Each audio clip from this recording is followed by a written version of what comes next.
Hello दोस्तों, BNS group of education के YouTube channel में आपका स्वागत है। मेरा नाम है भरत बड़ाई और मैं आपको पढ़ाता हूं इकोनॉमिक्स। तो हम अपनी क्लास को शुरू करते हैं। लास्ट क्लास में मैंने आप लोगों को बताया था Indian economy on the eve of independence. अगर आपने वो वीडियो नहीं देखी है तो आप पहले वीडियो देख लें, क्योंकि मैंने उसके अंदर बहुत सारे इंपॉर्टेंट पॉइंट बताए थे कि एक इकोनॉमी डेवलपिंग इकोनॉमी कैसे होती है, स्टैग्नेंट, बैकवर्ड, वाइब्रेंट इकोनॉमी कैसे होती है। तो हमने वो टॉपिक पढ़ाए थे, साथ ही साथ बहुत कुछ पढ़ाया था। तो पहले आप इससे प्रीवियस वीडियो देखिए, उसके नोट्स बनाइए, फिर इसके नोट्स बनाएंगे। हमने लास्ट क्लास में कुछ चीजें पढ़ी थी, जैसे कि factor to check Indian economy on the eve of independence. भाई, आजादी की पूर्व संध्या पर भारतीय अर्थव्यवस्था की जांच करने वाले कुछ कारक पढ़े थे हमने। फैक्टर टू चेक इकोनॉमी, अर्थव्यवस्था की जांच करने वाले कारक, ये लास्ट वीडियो में पढ़ा था। फिर भी मैं आपको यहाँ पर रिवाइज करा रहा हूँ, क्योंकि इस वीडियो से कनेक्ट होने के लिए ये जरूरी भी है। आप अगर वीडियो देख सकते हैं तो देख लीजिए, नहीं तो इससे कंटिन्यू कर सकते हैं। तो हमने पढ़ा था कि दो हमारे पास फैक्टर्स हैं, एक है डिफरेंट सेक्टर्स, एक है इंपॉर्टेंट इंडिकेटर्स। ये डिफरेंट सेक्टर्स और इंपॉर्टेंट इंडिकेटर्स जो दोनों चीजें हैं, इससे हम देखेंगे कि हमारी economy on the eve of independence थी कैसी। कैसी थी वो? बैकवर्ड थी? क्या वो स्टैग्नेंट थी? क्या वो वाइब्रेंट थी? या फिर वो डेवलपिंग थी? तो क्या क्या चीजें हैं उनको देखते हैं। सबसे पहले डिफरेंट सेक्टर्स के अंदर हमने एग्रीकल्चर सेक्टर्स को देखना है, इंडस्ट्रियल सेक्टर को, फॉरेन ट्रेड को। ये तीन डिफरेंट सेक्टर से हम पता करेंगे कि Indian economy eve of independence के टाइम पर कैसी थी। साथ ही साथ demographic profile, occupational structure, infrastructure means जननांकीय रूपरेखा, व्यवसायिक ढांचा और आधारिक संरचना के इंपॉर्टेंट इंडिकेटर से भी हम ये जरूर समझेंगे कि हमारी इकोनॉमी उस टाइम पर कैसी थी। तो हम शुरू करते हैं इस वीडियो को, और सबसे पहले हम ये देखते हैं कि इंडियन इकोनॉमी को क्या कभी किसी ने चेक करा कि वो कैसी थी। तो सबसे पहले अगर हम किसी भी इकोनॉमी को चेक करते हैं तो हमें जरूरत होती है उसके नेशनल इनकम की और पर कैपिटा इनकम की। क्यों? क्योंकि नेशनल इनकम और पर कैपिटा इनकम ये एक ऐसे दो पार्ट हैं जिनसे हम इकोनॉमी के बारे में समझ सकते हैं। जैसे कि यहां पर लिखा हुआ भी है कि एक राष्ट्र की आर्थिक स्थिति का जो मूल्यांकन होगा वो राष्ट्रीय आय और प्रति व्यक्ति आय के आंकड़ों द्वारा ही किया जा सकता है। तो economic condition of a nation can be judged with the data of national income and पर कैपिटा इनकम। तो पर कैपिटा इनकम और नेशनल इनकम का पता होना जरूरी है। मगर आपको ध्यान होगा या नहीं है तो फिर बताता हूं कि ब्रिटिश शासन के दौरान, इसका मतलब जब ब्रिटिश रूल था या ड्यूरिंग द ब्रिटिश रूल था, कुछ भी ऐसा ब्रिटिशर्स ने काम नहीं करा जिससे कि हमें ये पता चल जाए कि हमारी इकोनॉमी कैसी थी या हमारा national income, per capita income कितना था। सबसे पहले Dadabhai Naoroji, William Digby, Findlay Shirras, V K R V. Rao, R C. Desai जैसे कुछ विद्वान थे, इकोनॉमिस्ट थे, जिन्होंने अपने इंडिविजुअल एफर्ट लगाए थे और ये चेक किया था कि नेशनल इनकम और पर कैपिटा इनकम इंडिया की कितनी है। और ये ड्यूरिंग ब्रिटिश रूल हुआ था, जो कि इंडियंस ने पता करा था, साथ ही साथ इनकी टीम ने। बट सबसे ज्यादा जो इंपॉर्टेंट है वो डॉक्टर राव का है, ठीक है, वी.के.आर.वी. राव। इन्होंने नेशनल इनकम और पर कैपिटा इनकम के जो अनुमान थे वो सबसे ज्यादा महत्वपूर्ण इंपॉर्टेंट बताए गए हैं। अगर हम ध्यान दें तो सबके डिफरेंट डिफरेंट चीजें आई थी, बट उनमें से एक रिजल्ट निकाल सकते थे। क्या? वो ये कि अधिकतर अध्ययनों से पता चला कि हमें कि जो 20वीं सदी की स्टार्टिंग थी, इसका मतलब 1900, 1901, 1902 ये स्टार्टिंग टाइम था, कि उस टाइम पर वास्तविक उत्पादन की जो वृद्धि थी, इसका मतलब aggregate real output during the first half of the 20th century, तो आधा टाइम जो था उसमें सिर्फ 2% का ही ग्रोथ था। और साथ ही साथ 0.5% growth rate per capita output था, पर कैपिटा प्रति व्यक्ति उत्पादक जो उत्पादन था उसमें इतना ही था। तो सबसे पहले Dadabhai Naoroji, William Digby, Findlay Shirras, V K R V. Rao और आर.सी. देसाई, इन इकोनॉमिस्ट ने सबसे पहले पता करा था कि हमारी नेशनल इनकम और पर कैपिटा इनकम कितनी है। 12th के बेसिस पर ये 1 मार्क्स का क्वेश्चन आता है। आपको ये पढ़ना इसलिए भी जरूरी है, साथ ही साथ नॉलेज के लिए और पढ़ना जरूरी है। और बीए बीकॉम के लिए ये इंपॉर्टेंट है कि किसने सबसे पहले हमारी नेशनल इनकम और पर कैपिटा इनकम को पता करा था। मेन बात में आते हैं, और वो मेन बात है कि एग्रीकल्चर सेक्टर जो इस वीडियो का मेन पॉइंट है।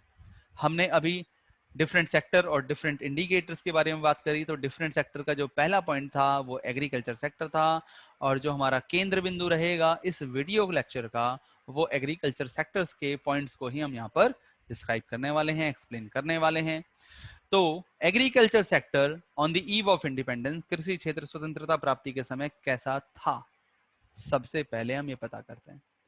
तो ड्यूरिंग द ब्रिटिश रूल, और जैसे ही 1947 आता है या फिर ड्यूरिंग द ब्रिटिश रूल की बात करें तो भाई हम ये पता कर लेते हैं, हमें पता चलता है कि जो इंडिया की इकोनॉमी होती है वो कंप्लीटली एग्रीकल्चर बेस्ड होती है, और specially village and agriculture based होती है। विलेज एंड एग्रीकल्चर बेस का मतलब क्या है? विलेज एंड एग्रीकल्चर बेस का मतलब है कि पूरा का पूरा जो भारत है ना, भारत में सबसे ज्यादा मतलब ज्यादातर लोग, लगभग लगभग कितने 85% पॉपुलेशन जो कंट्री है वो गांव में रह रही है, ठीक है। और डायरेक्टली और इनडायरेक्टली किस पे डिपेंडेंट है?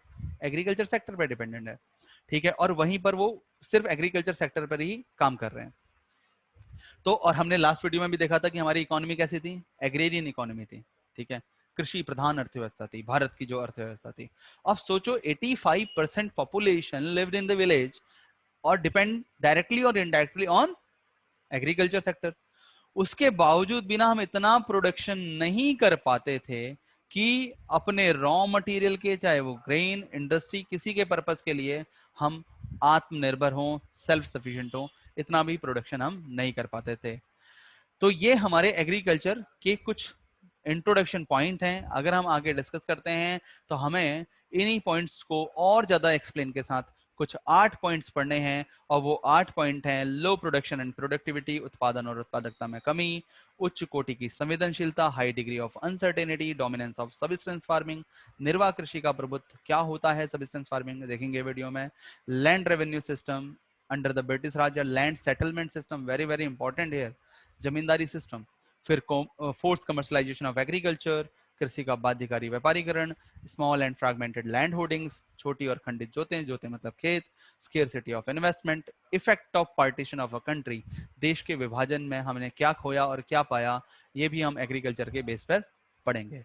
तो सबसे पहले हम पढ़ते हैं फीचर ऑफ एग्रीकल्चर, कृषि की विशेषताएं on the eve of independence.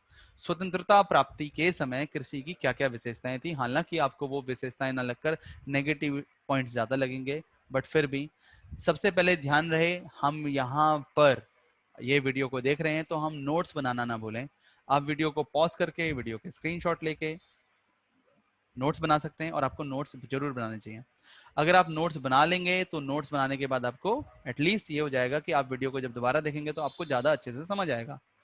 और अगर आपने पहली वाली वीडियो देखकर भी आप नोट्स बनाओ, आप प्लेलिस्ट में जाओ, इंडियन इकोनॉमी की प्लेलिस्ट को ओपन करो और जाकर वहां वीडियो देखो। सबसे पहला पॉइंट हमने फीचर में पढ़ना है, पहला ही पॉइंट बताया था कि लो प्रोडक्शन एंड प्रोडक्टिविटी। भाई ये जो हमारी इकोनॉमी थी ना, उसका जो प्रोडक्शन था वो काफी लो था। प्रोडक्शन भी लो था, प्रोडक्टिविटी भी लो थी। क्या होता है प्रोडक्शन और प्रोडक्टिविटी? तो उत्पादकता का मतलब क्या होता है? उत्पादकता का मतलब होता है 1 हेक्टेयर जमीन का जो है, 1 हेक्टेयर जमीन, उसमें टोटल प्रोडक्शन से refers two output per hectare land. अब यार 1 हेक्टेयर लैंड कितना होता है? 1 हेक्टेयर लैंड होता है लगभग लगभग 10,600 गज के आसपास। गज मतलब यार्ड। अब जैसे कि आप जिस घर में रह रहे हो आप उसे यार्ड में नाप सकते हो, 100 गज, 50 गज, 25 गज, 200 गज, 150 गज, जैसे भी देख सकते हो। अगर आपको ये भी समझ नहीं आ रहा तो आप इसे स्क्वायर मीटर में देख सकते हो। अगर 9 स्क्वायर मीटर नहीं, स्क्वायर फीट में, स्क्वायर मीटर में भी चेक कर सकते हैं। स्क्वायर फीट में चेक करेंगे तो 9 स्क्वायर फीट के आसपास आपका एक यार्ड बन जाता है, एक गज बन जाता है। तो अगर आपका 100 गज में अगर आप रहते हैं तो इसका मतलब क्या है? आप 900 स्क्वायर फीट में रहते हैं। और मैं ऐसे ही बता रहा हूँ 10,600 गज जमीन। तो 10,600 गज जमीन 1 हेक्टेयर जमीन के बारे में बताता है। तो उस 1 हेक्टेयर जमीन में कितनी प्रोडक्टिविटी होती है, उसी को उत्पादकता कहते हैं। कि कितना गेहूं, चावल, दाल, तिलहन कुछ भी होता है तो वो 1 हेक्टेयर जमीन पर कितना होता है। अगर हम बात करते हैं प्रोडक्शन की, तो प्रोडक्शन मतलब टोटल प्रोडक्शन की बात हो रही है। टोटल प्रोडक्शन कहाँ का? कंट्री का। तो देश के अगर टोटल प्रोडक्शन की बात करेंगे तो ये total output in a country होगा, कि कितना टोटल प्रोडक्शन है। तो बात वहीं आती है कि भाई 1947 के टाइम पर क्या था? तो प्रोडक्शन भी लो था, प्रोडक्टिविटी भी लो थी, दोनों ही चीज लो थी, ठीक है। कितनी लो थी तो हम देख सकते हैं इस टेबल की सहायता से। एक कंपैरिजन कर रखा है 1947 का 2019-20 के डाटा से। 18-19 का भी डाटा है यहाँ पर। तो एक तरफ हमने फसल दिखा रखी है, उसमें हमने व्हीट एंड राइस ले रखा है, गेहूं और चावल। प्रोडक्टिविटी, 1 हेक्टेयर जमीन 10,600 गज के आसपास की जमीन में कितना प्रोडक्शन हो रहा है। तो 1947 का टाइम पीरियड देखें तो जो गेहूं था ना 660 किलो 1 हेक्टेयर जमीन पर होता था। अगर आज के कंपैरिजन करें, आज मतलब 2018-19 का डाटा, ये पिछला डाटा है, ठीक है, 1 साल पहले का, ठीक है। तो अगर हम देखें तो 3408 मतलब 3408 किलो के आसपास जो प्रोडक्शन होता है वो होता है कहां पर, 1 हेक्टेयर जमीन पर। अगर आप दोनों को कंपेयर करोगे तो आप देखोगे लगभग लगभग 6 टाइम, 5.8 टाइम्स आप कह सकते थे, ठीक है, प्रोडक्शन हमारा बढ़ गया है, ठीक है, पहले कितना कम था। सेम इसी तरीके से अगर हम चावल की बात करें प्रोडक्टिविटी को लेकर, तो हमारा जो टोटल प्रोडक्टिविटी होती थी चावल की 1 हेक्टेयर जमीन पर वो 665 किलो ही होती थी, सिर्फ 665 किलो, और आज वो 2665 किलो होती है। तो लगभग लगभग अगर आप देखोगे तो 4 गुना से ज्यादा है, ये 4 टाइम से ज्यादा है, ठीक है। अगर हम टोटल देश के प्रोडक्शन की बात करें, थोड़ा आपको अच्छा डाटा मिलेगा यहाँ पर, 19-20 इकोनॉमिक सर्वे से डाटा लिया गया है, और ये डाटा आप मिनिस्ट्री ऑफ एग्रीकल्चर से ले सकते हैं। बट आपको यहाँ डाटा मिल रहा है तो कहीं जाने की जरूरत नहीं है, आपको ज़्यादा डाटा की रिक्वायरमेंट भी नहीं है, क्योंकि आपके जो क्वेश्चन होते हैं अगर वो कभी भी करंट वाले क्वेश्चन से नहीं पूछते, स्पेशली 11 मतलब 12th में और ग्रेजुएशन 3rd ईयर और 3rd ईयर में, ठीक है, वो ओल्ड डाटा ही आपसे पूछेंगे। तो 64 टन, 64 लाख टन, कितना, 64 लाख टन टोटल इंडिया का प्रोडक्शन था, किसमें, गेहूं में। और आज कितना हो गया वो, 1062 लाख टन। लगभग लगभग आप देखोगे ना तो 18 टाइम्स, 18 गुना बढ़ गया है प्रोडक्शन पूरे देश का। और चावल की बात करें तो 220 lakh ton, 220 lakh ton production होता था पूरा, और आज वो 1174.1, 1174.7 लाख टन, लगभग लगभग 5 टाइम से भी प्रोडक्शन अप हुआ है, लगभग लगभग कंप्लीट या ज्यादा ही, ठीक है। तो आप देख रहे हो कि प्रोडक्शन कितना अप हुआ है पहले के मुकाबले। तो हमने पहला पॉइंट डिस्कस करा कि यार पहले ना 1947 के टाइम पर अगर हम देखें तो हमारा जो प्रोडक्शन था और प्रोडक्टिविटी थी, ये दोनों की दोनों लो थी। तो दोनों दोनों लो थी, तो आगे देखते हैं क्या। तो सबसे पहले हम समझ लेते हैं कि यार ये लो क्यों थी, reason for low production and productivity. भाई क्या रीजन थे ये प्रोडक्शन और प्रोडक्टिविटी के लो होने के। भाई खेत वही है, बदल गया क्या खेत, कुछ अलग लगा दिया, कुछ नहीं लगाया, तो खेत में इतना प्रोडक्शन लो क्यों था, और आज ये प्रोडक्शन हाई क्यों है। हालांकि अभी और हाई होना चाहिए, बट ये हाई क्यों है। तो सबसे पहले समझते हैं पहला पॉइंट। अब वो पहला पॉइंट है हमारे पास, लो लेवल ऑफ टेक्नोलॉजी। भाई तकनीक का निम्न स्तर था, ये तो आप मानते हो कि जो टेक्नोलॉजी थी वो आज के मुकाबले बहुत कम तर थी। कैसी थी, तो ओल्ड टेक्नोलॉजी कुछ इस टाइप की थी। आप देख रहे हो एक किसान बैलों की सहायता से खेती कर रहा है, ठीक है, ये हमारे कुछ टूल्स, ये एक ऐसा टूल है जैसे आपने हल चलाया तो हल चलाने के बाद मिट्टी ऊपर नीचे मतलब ऊपर ऊपर उठ जाती है तो उसको प्लेन कर देता है, ठीक है, ये भी बैलों की सहायता से होता था। तो ये टेक्नोलॉजी हमारी ओल्ड टेक्नोलॉजी थी। न्यू टेक्नोलॉजी की बात करें तो आपको ये न्यू टेक्नोलॉजी कुछ इस तरीके से देखने को मिलती है, ये जनरली सबने देखा होगा, ठीक है, ट्रैक्टर, ठीक है, ट्रैक्टर से ये स्मॉल ट्रैक्टर यूज हो रहा है, ठीक है, ये कल्टीवेट कर रहे हैं देखो लैंड को, तो कितने एक अच्छे वे से हो रहा है, ठीक है, ये है हमारा न्यू टेक्नोलॉजी। तो यार टेक्नोलॉजी में चेंज आया है तो भाई मिट्टी की उत्पादकता में तो चेंज आएगा ही आएगा, पहला पॉइंट। दूसरी बात करें तो यार हमारी जो इरिगेशन फैसिलिटी थी, इरिगेशन फैसिलिटी मतलब सिंचाई सुविधाएं, भाई बगैर पानी के तो इंसान जिंदा ना रहे, पौधा तो बड़ी चीज है ना, ठीक है। तो पौधे का जब हम सिंचाई करेंगे तभी हम क्या कर पाएंगे, उसको अच्छा प्रोडक्शन निकलेगा।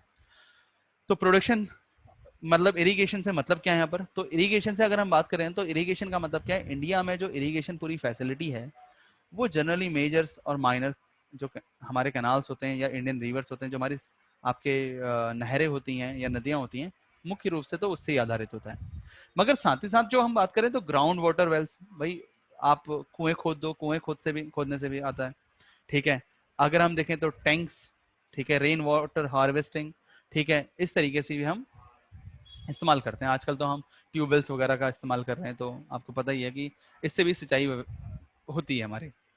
तो जो सिंचाई है, अगर हम इसका कुछ एक डाटा निकाल के दें तो डाटा क्या मिलता है अपने को कि 1951 के अंदर सिर्फ 22.6 मिलियन हेक्टेयर जमीन जो थी उस पर खेती होती थी। टोटल जितना भी प्रोडक्शन होता था उसमें से सिर्फ 22.6 मिलियन हेक्टेयर एरिया में ही प्रोडक्शन करने पर, मतलब प्रोडक्शन तो सारे में हो रहा है बट सिर्फ और सिर्फ 22.6 मिलियन हेक्टेयर जमीन पर ही सिंचाई हो रही है। अगर आज की बात करें तो टोटल जमीन जिस पे हमारा प्रोडक्शन हो रहा है वो कितना है, 140 मिलियन हेक्टेयर। ठीक है, और ये नेट एरिया है, अभी ग्रॉस एरिया की बात नहीं कर रहे हैं। नेट एरिया और ग्रॉस एरिया हम कभी एक वीडियो बनाएंगे अलग से, उसमें बताएंगे नेट एग्रीकल्चर एरिया और ग्रॉस एग्रीकल्चर एरिया कितना क्या क्या होता है। तो अगर 140 मिलियन हेक्टेयर जो जमीन है उसमें जितना प्रोडक्शन हो रहा है उसके सिर्फ 48.8% जमीन पर ही सिंचाई होती है, और जो बचा हुआ 51.2% है वो सिर्फ और सिर्फ किस पर, वर्षा पर निर्भर है। बारिश पर, रेनफॉल होगी तो ही प्रोडक्शन होगा। आगे की बात करते हैं तो भाई लो प्रोडक्शन प्रोडक्टिविटी का तीसरा रीजन है कि फर्टिलाइजर का यूज नहीं होता। Negligible use of fertilizer. भाई अमीर किसान तो कर भी लेता था उस टाइम पर थोड़ा बहुत हो भी, बट गरीब किसानों से की बस की बात नहीं थी कि वो फर्टिलाइजर का यूज करें। ठीक है, रासायनिक स्पेशली ना कर पाए, कुछ भी रासायनिक भी नहीं कर सकते, आजकल तो रासायनिक भी चल रहे हैं अब हम देख रहे हैं। तो ये जो फर्टिलाइजर वाला कॉन्सेप्ट है, तो फर्टिलाइजर भी उस टाइम पर नहीं थे और यूज भी नहीं होते थे। नहीं होते थे तो प्रोडक्टिविटी इसलिए भी कम थी। साथ ही साथ जो हमारे किसान थे तो वो किसान ना ना तो खेती में इतना मतलब साधन लगाना चाहते थे और ना ही उनका कोई प्रोत्साहन था। इसका मतलब ना तो उनके पास कुछ ना मीन्स थे और ना ही उनके पास ऐसा कुछ इंसेंटिव था कि भाई हाँ भाई वो खेती में पैसा लगाओ या बहुत ज्यादा मेहनत करो। ठीक है, तो इस वजह से भी हमारा प्रोडक्शन काफी लो था। अगर हम बात करते हैं आगे की, तो यार इसके पीछे ना हमारी जो जमींदारी सिस्टम था, ब्रिटिश राज था, जमींदारी सिस्टम आगे अभी टॉपिक हम इसको डिस्कस करने वाले हैं जमींदारी सिस्टम को। तो उसका ना विलेज से कोई अटैचमेंट नहीं था। क्या नहीं था वो आगे डिस्कस कर लेंगे क्या होता है जमींदारी सिस्टम। और जो ब्रिटिश गवर्नमेंट थी उसने भी ना कभी भी ना तो एग्रीकल्चर टेक्निक्स पर और ना ही एग्रीकल्चर से रिलेटेड एजुकेशन पर पैसा खर्च करा ही नहीं, और खर्च करा तो बहुत कम खर्च करा।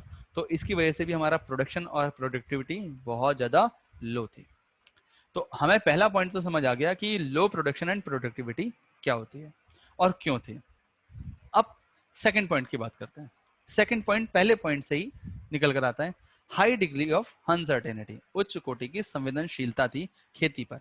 संवेदनशीलता मतलब हमारी जो पूरी खेती थी ना वो डिपेंड थी किस पर, रेनफॉल पर। पूरी की पूरी रेनफॉल पर डिपेंड थी। ठीक है, पूरी की पूरी मतलब अभी मैंने आपको बताया 22.6 मिलियन हेक्टेयर एरिया जो था वो ही मतलब एग्रीकल्चर इरिगेटेड होता था और तो नहीं होते थे। तो देखो agriculture was excessively dependent upon rainfall. Good rainfall means good output और poor rainfall means poor output. Poor means जब बहुत ज्यादा हो जाना और बहुत कम हो जाना। कृषि अत्यधिक वर्षा पर निर्भर थी, अच्छा उत्पादन, अच्छी वर्षा अच्छा उत्पादन, और खराब वर्षा खराब उत्पादन। दूसरी बात, सिंचाई का जो स्थायी साधन तो कुछ था ही नहीं, तो कुओं और नहरों से कितना भाई सिंचाई कर लोगे। तो ब्रिटिश शासन के तहत कोई ऐसा प्रयास भी नहीं किया गया, इसलिए हमारी पूरी की पूरी high degree of uncertainty on rainfall थी। पॉइंट नंबर थर्ड की बात करते हैं, तो थर्ड होता है डोमिनेंस ऑफ सबिस्टेंस फार्मिंग, निर्वाह कृषि का प्रभुत्व। तो भाई ये निर्वाह कृषि का मतलब क्या है, सबिस्टेंस फार्मिंग का क्या मतलब है। सबिस्टेंस फार्मिंग का मतलब, निर्वाह खेती का मतलब क्या होता है। निर्वाह खेती का मतलब होता है कि सिर्फ और सिर्फ इतना प्रोडक्शन करना कि खुद का ही भरण पोषण हो सके। ठीक है, या फिर इतना प्रोडक्शन करना खुद का भरण पोषण और थोड़ा बीज के लिए बच जाए, या थोड़ा बहुत और एक्स्ट्रा करें तो खुद का भरण पोषण बीज भी बच जाए और मार्केट के लिए थोड़ा बहुत सरप्लस बचे। अब इसका मतलब क्या है कि हमारी खेती एक तो कम थी, हमारे पास लो प्रोडक्शन प्रोडक्टिविटी थी, डोमिनेंस फार्मिंग थी। उसके पीछे दो रीजन है डोमिनेंस फार्मिंग के पीछे। इसका मतलब खुद का भरण पोषण करते थे, तो दो रीजन थे। पहला रीजन तो था हमारे पास इतनी अच्छी टेक्नोलॉजी नहीं थी, हम इतना अच्छा प्रोडक्शन ही नहीं कर पाते थे पहली तो। दूसरी चीज क्या थी, परिवार बढ़ते जा रहे थे तो डिपेंड ज्यादा हो रहे थे, तो सिर्फ और सिर्फ खेती का जितना भी प्रोडक्शन होता था वो परिवार के खान पान में ही चले जाता था। और दूसरी बात ये भी थी कि लोगों की जो सोच थी वो मिट्टी को लेकर, जमीन को लेकर एक अलग प्रकार की थी। वो बोलते थे जो हमारी खेती होती है हमारी माँ होती है और माँ का व्यापार नहीं किया जाता। इसका मतलब इससे हम इतना ही प्रोडक्शन करेंगे जितना कि हमारा भरण पोषण हो जाए। तो अगर हमारा भरण पोषण हो जाता है तो सिर्फ हम इतना ही प्रोडक्शन करने वाले हैं और हम इससे ज्यादा प्रोडक्शन नहीं करेंगे। तो ये होता है हमारा डोमिनेंस ऑफ सब्सिस्टेंस फार्मिंग। अब देखो, तो farming was taken mostly as a means of subsistence, there is a little surplus left for sale in the market. खेती को ज्यादातर निर्वाह के लिए ही लिया जाता था, बाजार में बिक्री के लिए थोड़ा अधिशेष बच जाता था तो बच जाता था, वरना नहीं बचता था। तो subsistence farming is form of farming in which the crop was produced to provide for the basic needs of the family। सिर्फ बेसिक नीड्स थी, फैमिली की बुनियादी जरूरतों को पूरा करने के लिए परिवार लगा रहता था खेती में। इसका मतलब खेती में इतना कुछ नहीं होता था कि आप अमीर बन जाओगे। और आपको पता है कि हम लोग जो शहरों में रह रहे हैं, आप लोग भी शहरों में रह रहे हो, कुछ लोग गाँव में रह रहे होंगे, ठीक है, कोई दिल्ली, गाजियाबाद, नोएडा, मुंबई, बेंगलोर, जहां भी रह रहे होंगे, तो वो सभी लोग गांव से आए, क्योंकि 80% पॉपुलेशन कहाँ रहती थी, गांव में रहती थी। अब तो नहीं है। क्यों नहीं है? क्योंकि वो सभी लोग शहरों में आ चुके हैं। और जब वो शहरों में आए हैं तो इसका मतलब क्या है कि जो सबिस्टेंस फार्मिंग थी वो भी इनफ नहीं रह गई थी और लोगों को अपने घर छोड़ने पड़े। और घर छोड़ के कहाँ आए? वो शहरों में आए, जॉब ढूंढने के लिए, नौकरी ढूंढने के लिए। इसका मतलब आप लोग, हम लोग भी उन्हीं में से हैं। तो इसका मतलब सबिस्टेंस फार्मिंग का जोर आप देख सकते हो कि कितना ज्यादा है। अब हमने अभी 3 पॉइंट पढ़ लिए हैं, low production and productivity, high degree of uncertainty, और point number 3 dominance of subsistence farming. Point number 4, 5, 6, 7, 8, 9, 9 नहीं 8 तक, ये हम पढ़ेंगे नेक्स्ट वीडियो में। आप इस वीडियो को लाइक करें, सब्सक्राइब करें, और मैं आपसे मिलता हूं नेक्स्ट वीडियो में। Thank you very much.